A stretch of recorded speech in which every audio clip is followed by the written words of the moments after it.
प्रधानमंत्री नरेंद्र मोदी ने मन की बात कार्यक्रम में स्वतंत्रता सेनानी भगत सिंह और स्वर कोकिला लता मंगेशकर को उनकी जयंती पर याद किया। पीएम मोदी ने लता मंगेशकर से अपने संबंधों की चर्चा भी की। उन्होंने बताया कि मुझे याद है, मराठी सुगम संगीत की महान हस्ती सुधीर फड़के जी ने सबसे पहले लता दीदी से मेरा परिचय कराया था।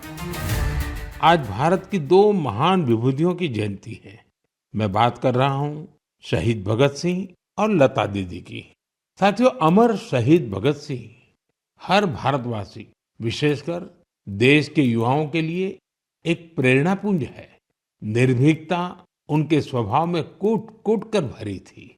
देश के लिए फांसी के फंदे पर झूलने से पहले भगत सिंह जी ने अंग्रेजों को एक पत्र भी लिखा था। उन्होंने कहा था कि मैं चाहता हूं कि आप मुझे और मेरे साथियों से युद्ध बंदी जैसा व्यवहार करें। इसलिए हमारी जान फांसी से नहीं, सीधा गोली मारकर ली जाए। मैं लता दीदी के लिए हृदय से अपनी श्रद्धांजलि प्रकट करता हूं। साथियों, लता दीदी जिन महाविभूतियों से प्रेरित थी, उनमें वीर सावरकर भी एक हैं, जिन्हें वो तात्या कहती थी। उन्होंने वीर सावरकर जी के कई गीतों को भी अपने सुरों में पिरोया। लता दीदी से मेरा स्नेह का जो बंधन था, वो हमेशा कायम रहा। वो मुझे बिना भूले हर साल राखी भेजा करती थी। मुझे याद है, मराठी सुगम संगीत की महान हस्ती सुधीर फड़के जी ने सबसे पहले लता दीदी से मेरा परिचय कराया था। और मैंने लता दीदी को कहा कि मुझे आपके द्वारा गाया और सुधीर जी द्वारा संगीतबद्ध गीत ज्योति कलश छलके बहुत पसंद है। पीएम मोदी ने मन की बात कार्यक्रम में आरएसएस के 100 साल पूरे होने का भी जिक्र करते हुए गुरु गोलवलकर को याद किया। परम पूज्य गुरु जी कहा करते थे, राष्ट्राय स्वाहा इदम राष्ट्राय इदम न मम। यानी ये मेरा नहीं है, ये राष्ट्र का है। इसमें स्वार्थ से ऊपर उठकर राष्ट्र के लिए समर्पण का भाव रखने की प्रेरणा है। गुरुजी गोलवलकर जी के इस वाक्य ने लाखों स्वयंसेवकों को त्याग और सेवा की राह दिखाई।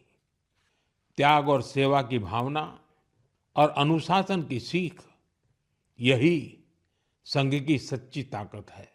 आज आरएसएस 100 वर्ष से बिना थके, बिना रुके राष्ट्र सेवा के कार्य में लगा हुआ है। इसलिए हम देखते हैं, देश में कहीं भी प्राकृतिक आपदाएं, आरएसएस के स्वयंसेवक सबसे पहले वहां पहुंच जाते हैं। मन की बात में पीएम मोदी ने नवरात्रि, दीपावली और छठ के पर्व का जिक्र किया और लोगों को बधाई देने के साथ ही त्योहारों पर स्वदेशी सामान खरीदने की अपील भी की। दिवाली एक प्रकार से महाउत्सव बन जाता है। मैं आप सबको आने वाली दीपावली की भी बहुत बहुत शुभकामनाएं देता हूं। लेकिन साथ साथ फिर से दोहराऊंगा, हमें आत्मनिर्भर बनना है। देश को आत्मनिर्भर बना करके ही रहना है और उसका रास्ता स्वदेशी से ही आगे बढ़ता है। मेरे प्यारे देशवासियों, नवरात्रि के इस समय में हम शक्ति की उपासना करते हैं। हम नारी शक्ति का उत्सव मनाते हैं। बिजनेस से लेकर स्पोर्ट्स तक और एजुकेशन से लेकर साइंस तक, आप किसी भी क्षेत्र को लीजिए, देश की बेटियां हर जगह अपना परचम लहरा रही हैं। आज वे ऐसी चुनौतियों के भी पार कर रही हैं जिनकी कल्पना तक मुश्किल है। साथियों, हमारे पर्व त्योहार भारत की संस्कृति को जीवंत बनाए रखते हैं। छठ पूजा ऐसा एक पावन पर्व है जो दिवाली के बाद आता है। सूर्य देव को समर्पित यह महापर्व बहुत ही विशेष है। इसमें हम डूबते सूर्य को भी अर्घ्य देते हैं, उनकी आराधना करते हैं। छठ न सिर्फ देश के अलग अलग हिस्सों में मनाई जाती है, बल्कि दुनिया भर में इसकी छठा देखने को मिलती है।